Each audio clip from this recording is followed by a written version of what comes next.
अपनी बापुनी तो दिल ना दुका अपनी बापुनी तो दिल ना दुका मेरे सावर में तो प्यारी दुका मानुष बड़ई स्वार्थपर रे बड़ई स्वार्थपर बुकेर माझे जायगा दिले যতন কইরা ভাঙে রে অন্তর। সম্মানিত দর্শক, ফুটপাতের পাগলে অঞ্জনা এবার কোটিপতি। এক গান করে সে কোটিপতি হয়ে গেলেন। সেই টোকাই থেকে এখন কোটিপতি। সম্মানিত দর্শক, সেই অঞ্জনার কাহিনী নিয়ে আমরা আজকে এই ভিডিওতে কিছু আলোচনা করব। সম্মানিত দর্শক, সেই অঞ্জনা এবার কিভাবে ভাইরাল হয়েছেন এবং সে পাগলি একজন পাগলি, সে কিন্তু একটি গান করে এবার কঠিনভাবে রাতারাতি ভাইরাল হয়েছে এবং খুলে গেছে তার কপাল। সম্মানিত দর্শক, এই ভিডিওতে আপনারা দেখতে পাবেন সেই অঞ্জনা পাগলির কিছু গান এবং সে কিভাবে ভাইরাল হয়েছে এবং কি সে ফুটপাতে কি কাজ করতো, এইসব বিষয়ে আজকে এই ভিডিওতে আপনারা কিছু গুরুত্বপূর্ণ আপডেট দেখতে পারবেন। তাই ভিডিওটি খুবই গুরুত্বপূর্ণ, না টেনে সম্পূর্ণ ভিডিওটি দেখবেন। চ্যানেলে নতুন হয়ে থাকলে সাবস্ক্রাইব করে আমার সাথেই থাকবেন। ভিডিও থেকে লাইক করে দেখতে থাকুন সম্পূর্ণ ভিডিওটি। दिल ना दुका अपनी बापुनी तो दिल ना दुका मेरे सावर में तो प्यारी दुका सजनी बोलना मेरा प्यारी है अपनी बापुनी तो दिल ना दुका अपनी बापुनी तो दिल ना दुका सजनी प्यारी है तो प्यारी गया सजनी प्यारी गी तो प्यारी गया बात के बात के सनम प्यारी है अपनी बापुनी तो दिल ना दुका अपनी बापुनी तो दिल ना दुका शेर सवार में तो प्यारी दुका सपनों प्यारी है तो प्यारी गया सपनों प्यारी है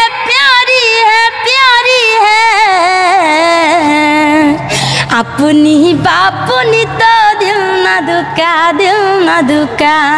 अपनी बापुनी तो दिल ना दुका अपनी बापुनी तो दिल ना दुका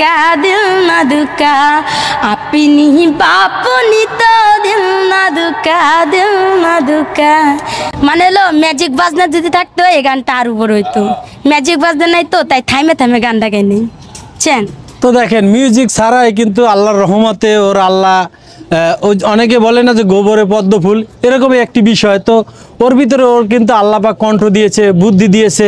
হয়তো লেখাপড়াও করে না, কিন্তু ওর ভিতরে আলাদা একটি ট্যালেন্ট আছে যেটা অনেকের ভিতরে নেই, যে ও যেই কোনো গান যেই কোনোভাবে রপ্ত করতে পারে এবং অনেক গানকে সে ভেঙে চুরে তার মতো করে সুন্দর করে কিন্তু গেতে পারে। মানুষ বড়ই স্বার্থপর রে বড়ই স্বার্থপর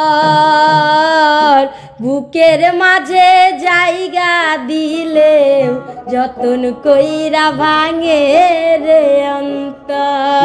তুই হাসলে সুখের হাসি আমি নয়ন জলে ভাসি বেঁচে থাকা হইছে আমার দায়ে। আসসালামু আলাইকুম প্রিয় দর্শক, এই সেই অঞ্জনা যাকে নিয়ে স্টুডিওতে চলে এসেছি। আমার যেই একজন বড় ভাইকে দেখছেন শেহজাদ ভাই, তারই স্টুডিওতে এই যে অঞ্জনা পাগলির কিন্তু সেই সুযোগটা এসেছিল যেটা আপনারা করতে বলেছিলেন, কিন্তু সেই সুযোগ তো আমাদের দেওয়ার কোনো উপায় নেই। কিন্তু আমাদের এক বড় ভাই সে কিন্তু তাকে সেই জায়গা থেকে উঠিয়ে এনেছে। আমি একবার আপনাদেরকে বলেছিলাম যে এই অঞ্জনা সেই মনির খানের অঞ্জনা না, ফুটপাতের অঞ্জনা। সেই অঞ্জনা পাগলিকে এই স্টুডিওতে নিয়ে এসেছি। এখন আপনারা তার আরেকটু গান শুনবেন এবং সর্বশেষে তার কি পর্যায়ে কোন পর্যায়ে যাচ্ছে সেই বিষয়ে একটু কথা বলবো। অঞ্জনা, কেমন আছো? অনেক ভালো আছি। এই যে যেখানে আসছো, এটা কোন জায়গায় আসছো? যেখানে আমি আসছি, আমি জীবনে ভাবতে পারছি কি না পারছি এটা জানি না, কিন্তু আমি এখানে আইসে আমি ভাবতাছি যে আমি সামনের পথে ঠিকই একদিন আইগে যাব, কিংবা আপনারাই আমাকে আইগে নিয়ে যাবেন। এই যে বড় ভাইয়ের পরিচয় দাও। বড় ভাই কি করছে তোমার সাথে বলো। আমার এই বড় ভাই আজকে আছে দেখে আমি আজকে এখানে আসতে পারছি।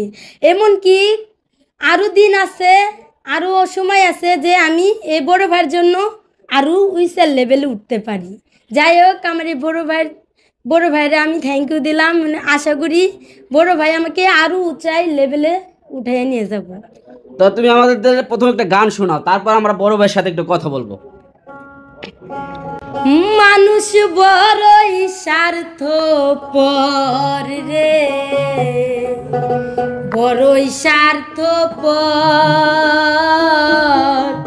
বুকের মাঝে জায়গা দিলে সামনে আসুন ভাই। যতন কইরা ভাঙে রে অন্তর। মানুষ বড়ই স্বার্থপর রে, বড়ই স্বার্থপর, বুকের মাঝে জায়গা দিলেও যতন কইরা ভাঙে রে অন্তর। মাশাআল্লাহ মাশাআল্লাহ মাশাআল্লাহ। অচিনা এক জংলা আলো উঠে গেছে, যাই। দেহ ছেড়ে দিবে পাখি, আপন খাঁচা ভাঙ্গা সেজে সাজায় অন্যের ঘর রে, সাজায় অন্যের ঘর। মানুষ বড়ই স্বার্থপর রে, বড়ই স্বার্থপর, বুকের মাঝে জায়গা দিলে যতন কইরা ভাঙে রে অন্তর। যাক, অনেক ভালো গান গেয়েছো। তো এই যে ভাই, এই গানটা কার জন্য গেয়েছো? মানুষ তো অনেক স্বার্থপর। হ্যাঁ। এখন এই যে তুমি ফুটপাত থেকে এখানে আসছো, ভবিষ্যতে সবার মন জয় করে চলতে পারবে তো? হ্যাঁ, চলতে পারবো না কেন। তো আমার যে বড় ভাই রয়েছে শেহজাদ ভাইয়ের কাছে একটু জিজ্ঞেস করবো। ভাইয়া, ওর গান তো শুনছেন, ওকে এখানে নিয়ে আসছেন, তো আপনার প্ল্যানটা একটু বলবেন। আমার প্ল্যান হচ্ছে গিয়া, ও অনেক ভালো গায়। তো সবাই ওর প্রতিভার মূল্যায়ন না করলে আমার কথা হচ্ছে আমি করব। আমাদের যে ABC media music YouTube channel আছে, ওই ইউটিউব চ্যানেলে ওর সাথে আমরা চুক্তিবদ্ধ হচ্ছি। ওর প্রতিনিয়ত হচ্ছে গিয়া নতুন নতুন গান আসবে, ওর মৌলিক গান আসবে, কোনো কভার না। ওর মৌলিক গান আসবে, সবাই শুনবেন এবং দেখেন ও আসলে কতটা ভালো গায়, এটা আমি গ্যারান্টি দিলাম। তো প্রিয় দর্শক, এখন থেকে অঞ্জনার গান সেই ফুটপাত থেকে নয়, আবার স্টুডিও থেকে শুনবেন ABC media music YouTube channel এবং পেজ। তো এখানে কিন্তু আরেকজন গিটারওয়ালা ভাই রয়েছে, কিন্তু ফেমাস। ভাই, কেমন লাগলো এই গান? খুবই ভালো লাগছে। আমি সিনতে আসছি আকাশ বাড়ি, এখানে আকাশ বাড়ির সাথে থাকি। অনেক সময় মানে বেনগুড়িতে কাজ করি, ভাইয়ের কাছে। ভাইয়ের নাম অনেক। সম্মানিত দর্শক, আশা করি সকলে পুরো ভিডিওটি দেখলেন। এই ভিডিও সম্পর্কে অবশ্যই আপনাদের মূল্যবান মতামত ভিডিওর কমেন্ট বক্সে লিখে জানাবেন। সম্মানিত দর্শক, ইতিমধ্যে কিন্তু আপনারা ভিডিওর মাধ্যমে দেখতে পেরেছেন সেই ভাইরাল অঞ্জনা কিভাবে ভাইরাল হয়েছে, এবং সে ফুটপাত থেকে এসে এবার একটি গান করে সে কোটিপতি হয়ে গেলেন। সম্মানিত দর্শক, একেই বলে ভাগ্যের কপাল ঘুরে গেলে কেউ ঠেকাতে পারেনি। সম্মানিত দর্শক, ইতিমধ্যে কিন্তু আপনারা এই ভিডিওতে দেখতে পেরেছেন সে কিভাবে ভাইরাল হয়েছে, এবং কি সে আগে পাগলি থাকা অবস্থায় সে টুকাই ছিল, সে টুকাই থেকে এবার কোটিপতি হয়েছেন। সম্মানিত দর্শক, এই ভিডিওর মাধ্যমে আপনারা বিস্তারিত দেখতে পেরেছেন এই ভিডিও সম্পর্কে, এবং কি সেই পাগলি অঞ্জনা সম্পর্কে আপনাদের কি মতামত ভিডিওর কমেন্ট বক্সে লিখে জানাবেন। এরকম ভিডিওগুলো সবার আগে পেতে অবশ্যই চ্যানেলকে সাবস্ক্রাইব করে পাশে থাকা বেল বাটনটি অন করে রাখবেন পরবর্তী আপডেট সবার আগে পাওয়ার জন্য। আজকের মতো ভিডিওটা এখানে শেষ করলাম। দেখা হচ্ছে পরবর্তী কোনো এক নতুন ভিডিওতে। সেই পর্যন্ত ভালো থাকবেন, সুস্থ থাকবেন। আসসালামু আলাইকুম ওয়া রাহমাতুল্লাহ।